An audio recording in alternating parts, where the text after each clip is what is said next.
All right, Rob, let's get right into this. Steven Jackson, who has really been, at the heart of this whole situation. George Floyd was his brother. He knew him, obviously they had a good relationship, and it just they look like twins. What they call each other? Yeah, they call twins, each other twin. Yeah. And very difficult time for him, obviously, as it is for many people, but more so for him. But he has really taken up the mantle of speaking out about this and trying to get justice for his brother and for all people that have endured this, as we've seen, over the last several years with all these videotaped murders of unarmed African Americans by policemen. So he is out there, and he was speaking with one of our good friends, Mark Spears. We worked with him at the old network. Yes, sir. But Mark talked with him on a podcast, I believe it was, yesterday, and Steven Jackson made a bold statement about LeBron James. Here it is. What has LeBron told you? And actually, LeBron posted, it was great. The conversation was dope, right? So he posted me speaking, and I texted him back. I said, I appreciate you, bro. I won't let you down. He texted me back, you haven't, and I won't either. Yeah. That was deep. Yeah. I always tell people, Jordan might be the best basketball player ever, but LeBron is the greatest athlete ever. Yeah. It's bigger than basketball with me, why I love LeBron. All right. I'm going to give you first crack, but what do you think about Steve's comments? I get it. Heat of the moment, prisoner of the moment, what's going on. LeBron is current, is in your consciousness, Chris, right now. Right. But the statement just is not accurate. And a lot of people do this. Is you try to you're just so current and talking about the present, you forget about everything that's come before you. And this is no knock. Everybody says, "Oh, you ain't LeBron. He can't do nothing right." Chris, this is not what this is about. LeBron has done great things off the court. LeBron has been socially aware and spoken out, and I applaud him. You know this, Chris. I've never criticized him for the stuff that he's done. Never. Right. But he's not the greatest athlete ever. There are so many who came before him, and we're not even going to include Muhammad Ali, Chris, who we both think is at the mountaintop of trying to change the world, speaking up for black people, and sacrificing to do what he believed was right. So I love what Muhammad Ali was about. But I'm going to say, but I mean, when you say he's the greatest athlete, Jackie Robinson changed what it was like to be a black man in this country, Chris. Come on. The obstacles, the movie Chris was on the other day, 42. I'm watching a movie in my house and I'm somber watching the treatment of him. It makes my skin crawl in 2020 on a movie. When the manager of the Philadelphia Phillies is hurling hateful language and racist language at him. I'm hurt by it watching his own teammates. Yes. At times. Yep. The people when they went to Cincinnati to play the Brooklyn Dodgers. And the crowd, Cincinnati at that time, Chris. Awful. Right. Pee Wee Reese came over, who was from Kentucky, near the area. Right. And put his arm around him to signify Jackie's all right. Jackie's cool. Jackie's all right. And I'm just saying, this LeBron James for all of that. And I'm just talking about Jackie Robinson changed America for black people. 1947, Chris, when was the Civil Rights Act? 1964. Right. You know how bad it was for black people in the 40s here? Right. No, I agree with you. And as you said, shout out and salute to LeBron James. Yes, because we're not tearing him down. He's done great things. And I said it when we talked about him and Ali. LeBron has done more practical things to help people than Ali. In terms, Ali later in his life, after he was done boxing, He went, and got hostages released and things like that. So he did a lot then. But during their athletic careers, LeBron starting a school, LeBron setting up businesses and putting his childhood friends in positions to be business moguls. And then obviously he's done the speaking out and things like that. So LeBron has done more practical things. What Ali did was he just stood up so boldly as a black man and was so unashamedly and so proud to be black that at a time when black people were just downtrodden and so many black people didn't have that type of race pride and racial esteem. That's what Ali did. You can't point to the school he created or, think the jobs he created and things like that for the most part, but just the boldness. He would go on talk shows with white hosts and talk bluntly about race relations in America and never would back down. So that's Ali. But I'm going to bring, and I think, as you said, Steven he's caught up in the moment. But how about this name, Rob? If we're making it about what athletes did more off the court, right? If that's what the argument is, if it's not about their athletic ability and their greatness as an athlete, if it's about what they did, how about Curt Flood? Curt Flood started free agency for everybody, right? Not just for black people, for all athletes in this country. If you're going to talk about the one athlete that had more of an impact on the lives of every single professional athlete playing today and for the last 50 years, it's Curt Flood, who essentially, Rob, gave up his career. In 1969 because he refused to be traded, and he essentially sued the Major League Baseball, won, and that was the start of free agency in baseball. Then in 1976, Oscar Robertson, Oscar sued in 70, but it wasn't until 1976 that the NBA created free agency and accepted it. And then the NFL didn't have free agency till 1993. Think about that. Just think about that. So, yeah, I got to look at Curt Flood, who when you talk about sports, the impact he's had, and it's affected society as well. Arthur Ashe, Rob, he created was co-founder of the Association of Tennis Professionals, which is the union for the male tennis players. That's huge. So you got a lot of different athletes. Kareem Abdul-Jabbar has written 14 books, including many on Black history. He's a New York Times best-selling author. He's been awarded the Presidential Medal of Freedom, as was Ali, but from, President Obama. That's the highest honor a civilian can get in America. So this is not taking anything away from LeBron, but to just say he's the greatest. LeBron, it's great that he has a school, but he's not the first athlete to have a school. David Robinson had one, played for the Spurs, the Admiral. Jalen Rose has one now. There are other athletes with schools. It's great LeBron obviously has set his guys up in business.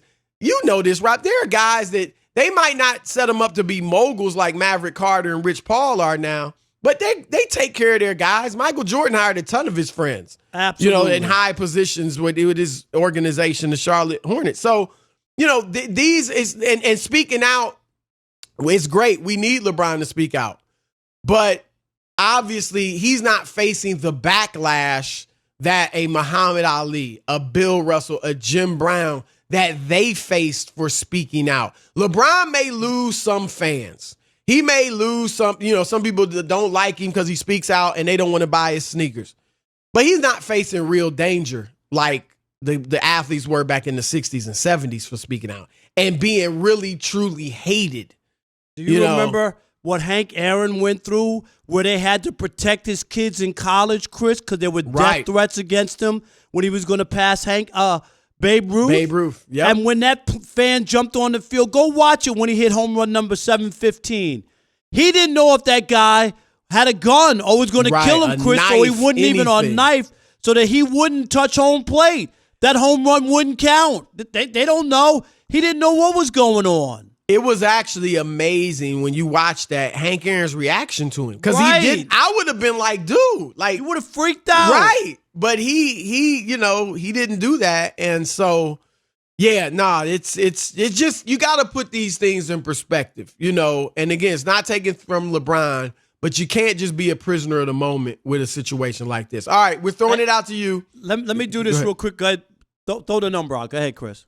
877-99 on Fox, 877-996-6369. If we're focusing just on off-the-court contributions, is LeBron, as Steven Jackson says, the greatest athlete of all times? And if not, then who is? All right, let's start with Nick in South Carolina. You're on the Odd Couple Fox Sports Radio. Nick, what you got?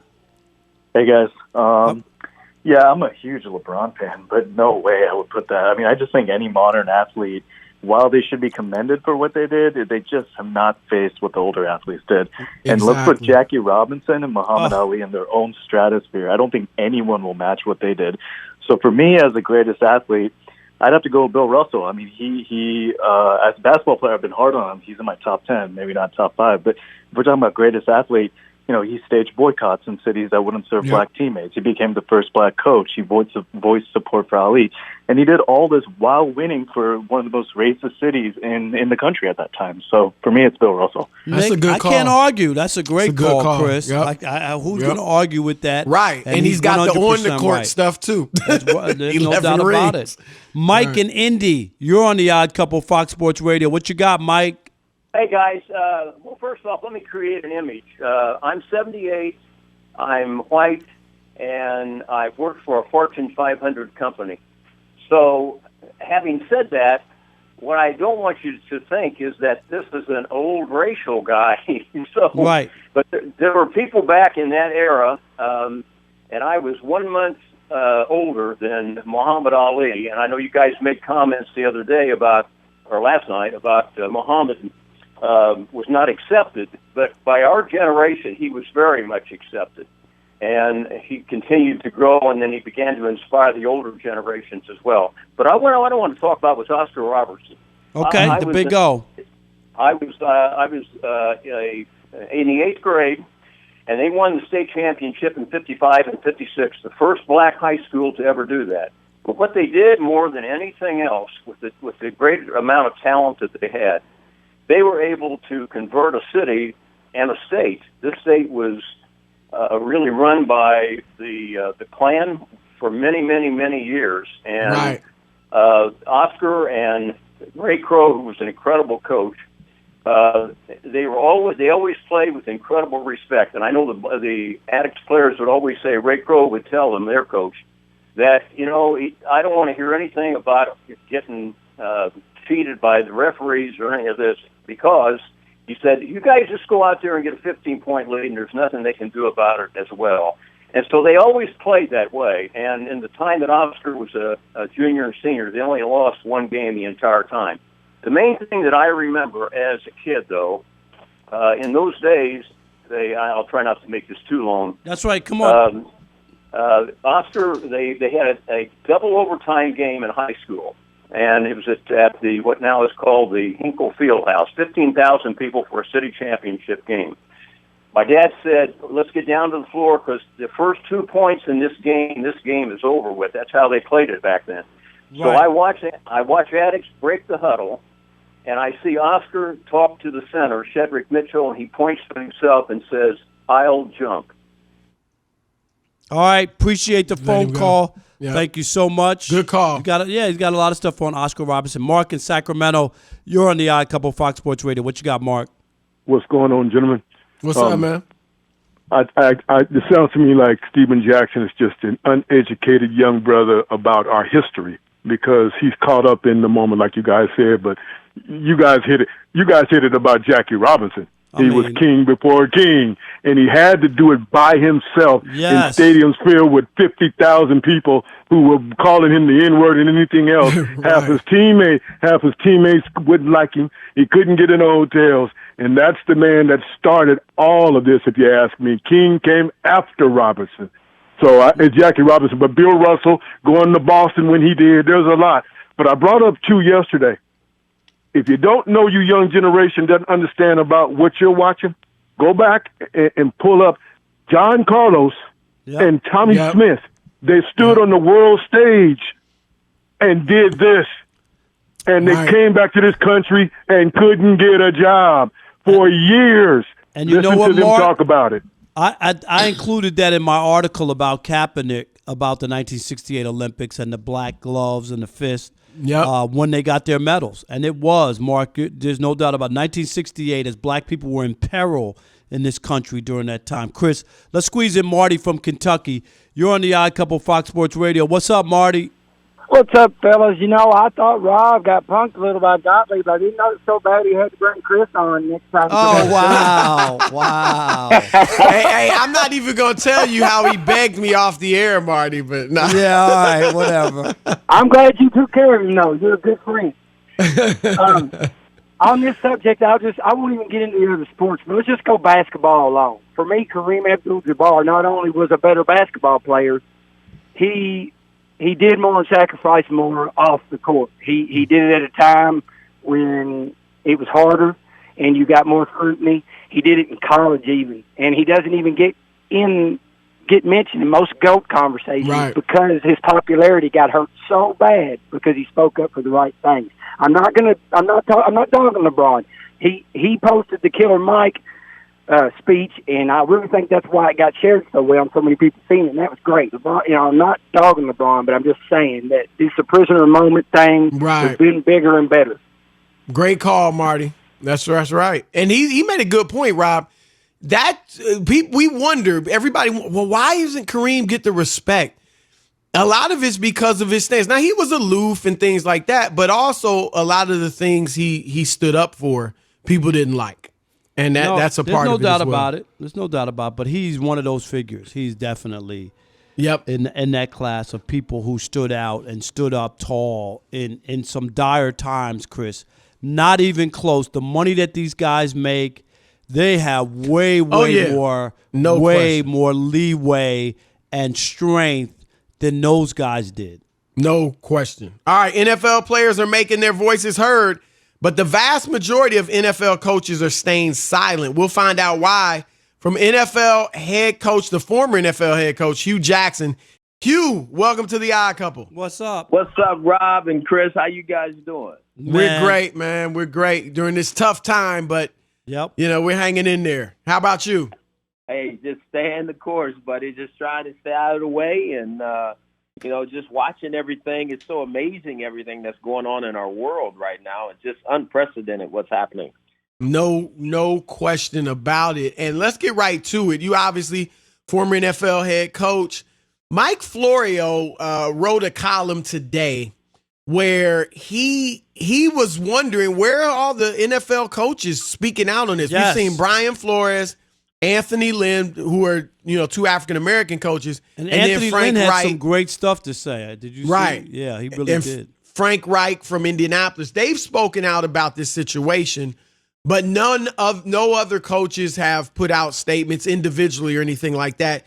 What do you think about that? Just what are your thoughts on that?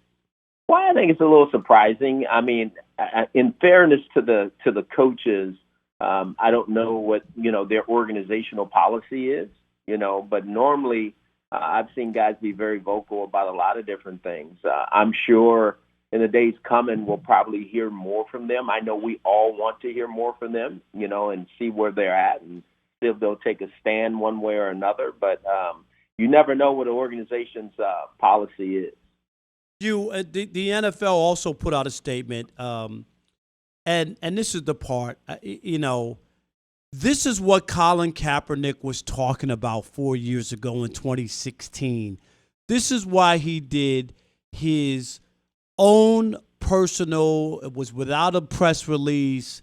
He did it off to the side. He had done it, Hugh, for a couple of weeks before anybody even realized he was sitting when he first started, and then he was told that it was more respectful to kneel, and he did that. But here's the NFL putting out a statement about how awful this is or whatever. doesn't it reek of a little bit of hypocrisy that they chastised this guy, shunned this guy, was not allowed to basically stripped his livelihood and his job opportunity for a guy who was trying to do good in the society? Well, absolutely. I mean, I can see exactly what you're saying, Rob. There's no question he stood for exactly what we're going through right now. And he kind of started to open everybody's eyes to the issues that we're dealing with today. And now here they are. I mean, and a lot of people fought it. And at first, that goes to show you that people really didn't get why he was doing what he was doing. And I think as people have dug a little deeper and really found out exactly what he was kneeling for, well, here it is. And so and Hugh, here's the other part, Hugh.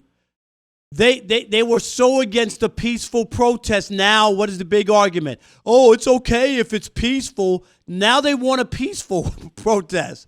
Colin gave you one. Right. No, there's no question. I mean, I think it's opening everybody's eyes. And obviously, it's right here at the forefront. We all have to deal with it. And I think we all got to find solutions. I think people can tell what the problem is. We got to find solutions and find them fast.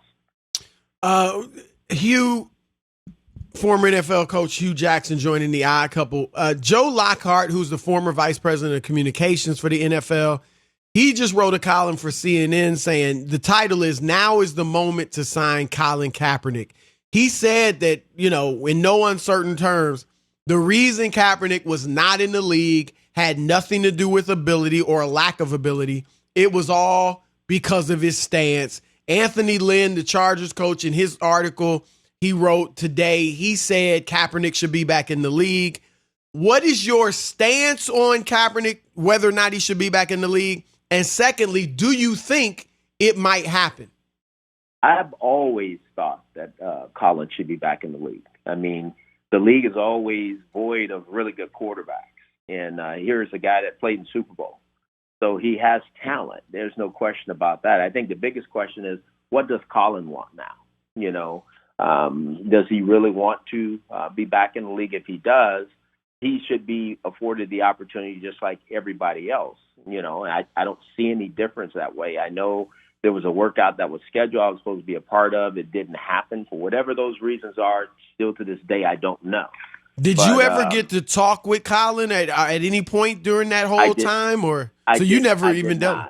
Okay. I did not. I wish I could have, just because I felt we had, a good relationship, because when I was at the Raiders, we were going to draft the young man. And obviously he proved to be exactly what we thought he would be. But at the same time, I think he has to, make a decision about what he wants. If he still wants to play, I think you do the things that it takes to put you in position to play. I mean, but again, I don't know all the inner workings, between the National Football League and him and all of that. But I think he should be afforded the opportunity just like anybody else. Hugh, I'm glad we're talking about quarterbacks. I wrote a column for Deadspin.com where I was basically disappointed in the black quarterbacks in the NFL who I consider what you would consider the stars, the bulletproof guys who have nothing to worry about because they're the face of their franchises. And the first days went by, no comment, nothing from those guys. Yet we were hearing from the white quarterbacks. We heard Trevor Lawrence, who's in college, step up and say, man, this is no good.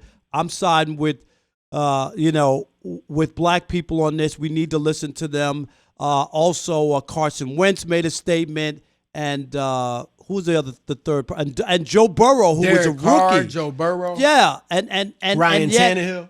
Yet there wasn't a Russell Wilson. Now, after I wrote the column, Russell Wilson and Patrick Mahomes both came out with statements, but nothing from Dak Prescott, nothing from Lamar Jackson, and nothing from who's the other guy? But Deshaun Watson. But my point is, that's a position of power, and people look towards it. You know what I mean? And there is a responsibility that comes with being a face of a franchise and having the ability to say stuff where maybe lesser players can't do that. You agree with that? I agree, Rob. I mean, I'm not going to try to defend them all. because, again, you have to have a platform, and they do have it. They have to command that to do it. But that just, to me, shows you exactly where we've been, because we're just now starting to see the minority quarterbacks be what we've all thought they could be in the National Football League. I mean, they're some of the best players in the league, bar none. I'm some of the top, 5 or 6 in the league. And I know what you're saying, that you wish that those guys would take the baton and run. But that's the same thing when it comes to coaching that you're talking about. I think people we're still a little in fear, in my opinion, of how do I come out and really address this and not be seen as, quote unquote, something different, or the message or the narrative changes and becomes something totally different. They have a platform. They can make a difference. I hope they all do stand up. I was really proud of Patrick and Russell for standing up, and I'm sure these other guys will too. I mean, just knowing some of them, they have those personalities, but they have to feel empowered, and that it's okay to do so. Hugh, last thing, and we got about a minute. That's about it. You remember there was a proposal about 2 weeks ago, week and a half ago, where the NFL thought about, giving draft benefits to teams that had an African-American front office or coach. What did you think about that? They didn't go ahead with it, but what did you think? No, and a heck no. You can't. I mean, no coach would want to do that. I mean, let's give us a chance to compete on the same level as everybody else. Nobody wants to feel like in order to be hired, there's so many other extra hoops, and you got to give players and all that to have a chance to be leading an organization. It's not that for the Caucasian coaches. It shouldn't be like that for the minority coaches. All right, that's Hugh Jackson. Always Hugh, great, my thanks man. a lot for joining us, as always. Thanks, guys.